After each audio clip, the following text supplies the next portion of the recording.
There are stories so strange, so profound, that they ripple through history, never truly solved. Indonesia's Alor UFO incident of 1959 is one of those stories. A night when law enforcement, villagers, and humble islanders became central characters in an encounter that would echo across decades. Today we open the files on Indonesia's Roswell, the Alor UFO encounter.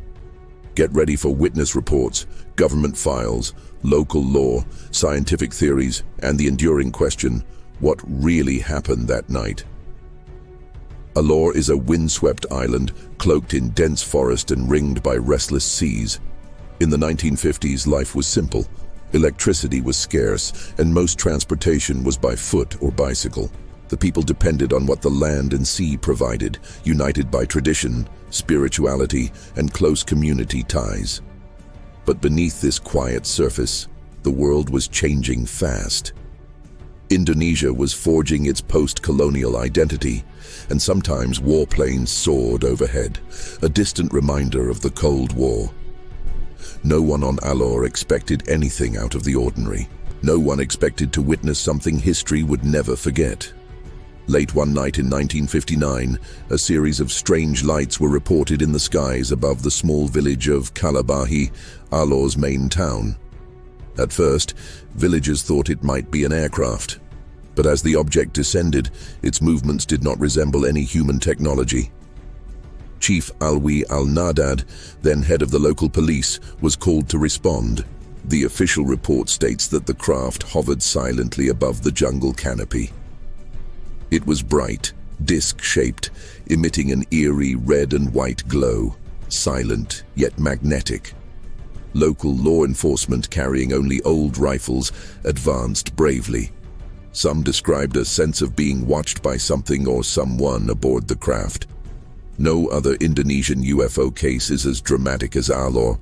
As police moved closer, the craft fired a red beam directly at the officers. This was not random. It seemed targeted, almost like a warning. Some officers returned fire. In official accounts, the bullets vanished into the light, causing no damage. The red beam swept over the ground, and officers described sudden numbness, temporary paralysis, and overwhelming dread. Villagers, hiding in their homes, saw it all. Some fainted from fear. Others said prayers, convinced they were witnessing doomsday. When the craft finally ascended and shot away at impossible speed, officers regrouped in shock. Chief Alwi dictated a detailed report. He described the craft's shape, luminosity, the red beam, and the crew's injuries and sensations. Despite how bizarre it sounded, the report was entered into official police records. Indonesian newspapers ran wild headlines for days. Unidentified aerial visitor over Alor. Police paralyzed by mysterious UFO. Some international agencies, including British and Australian military attachés, requested translated accounts. The days and weeks that followed saw a cascade of new claims. Villagers mentioned old tales, legends of lights in the mountain going back generations. Farmers found scorched earth circles and dead animals near the landing site.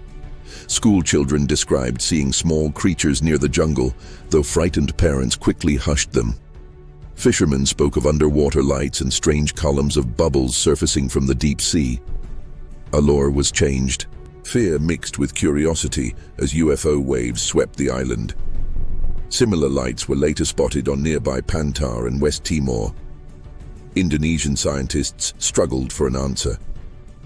At Universitas Indonesia and the Bandung Institute of Technology, professors debated possible explanations: rare atmospheric electrical phenomena, secret Soviet or American aircraft, mass hysteria, or even hallucinations triggered by chemical emissions from volcanic vents, but none of these fit all the facts of I.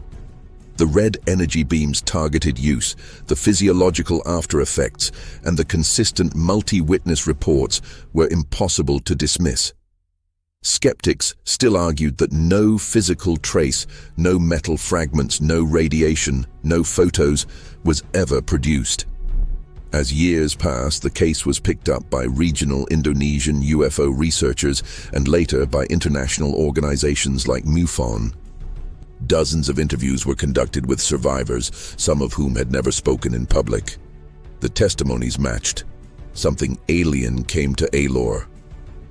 Unlike hoaxes, the incident did not generate fame or fortune for witnesses, only fear of ridicule and long-lasting trauma for some. Western researchers compared the Alor case to Kecksburg, USA, 1965, and Voronezh, Russia, 1989. But Alor remained uniquely Indonesian, colored by the island's own cultural context. Today, Alor embraces the incident as part of its folklore. Documentaries have been filmed, podcasts analyze the files, and descendants of Chief Alwi ensure his memory and his truth lives on.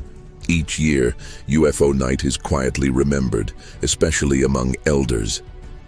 The tale is told to children as both a caution and a wonder, that the skies sometimes bring more than just rain.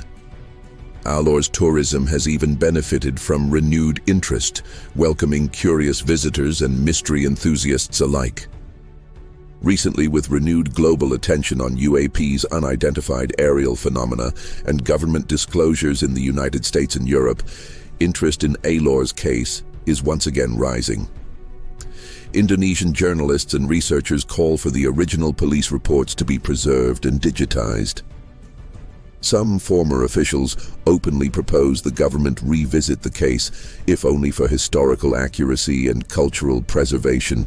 Could new technologies, satellite analysis, advanced forensics provide clues, or will Alor's skies keep their secrets forever?